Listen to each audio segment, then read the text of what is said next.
Good morning. Hi, everybody. My name is Emile Elias. I'm the acting director of the USDA Southwest Climate Hub. We cover 6 states in the Southwest. Thank you, Emily, and thank all of you for being here. I am tremendously excited to see so many people who want to learn about how to extend your reach into larger audiences.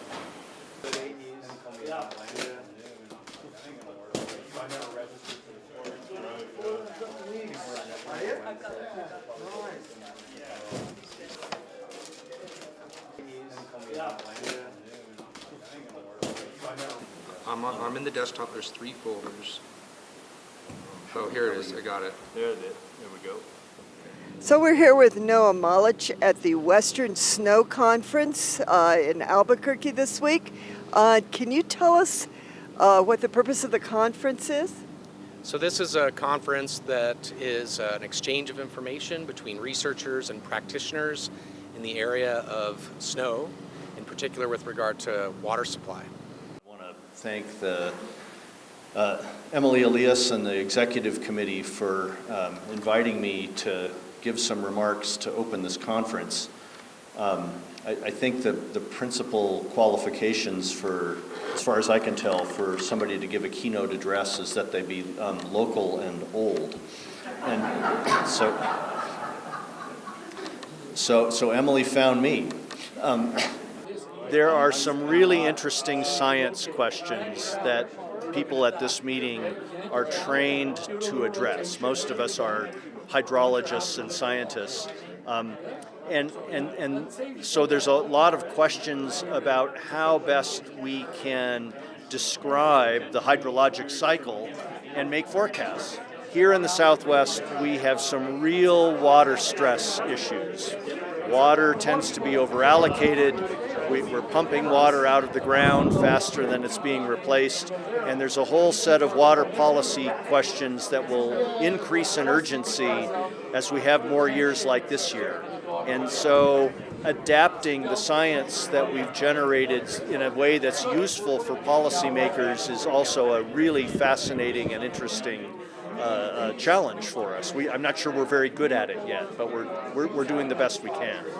There's actually generally more variability in SWE than precip. So the processes accumulating. Glad I have a chance to present some interesting results, I believe, from the Sierra. Snow drought. Sounds like an oxymoron. And the other part of that question, how does it affect forecasting? Yeah, I mean, so if you have snow on the ground, you have water, right? So there is somewhat of a kind of confliction there, but you don't have as much water as you normally do. So the whole idea with defining drought is it's above or below normal. Mm-hmm. And so what we're saying is the snowpack is below normal. When you tell people your vocation, what question do you get most often? How did you get interested in this? I mean, I think that's a common one. And then the second part of that is, what question do you wish people would ask you when you tell them your vocation?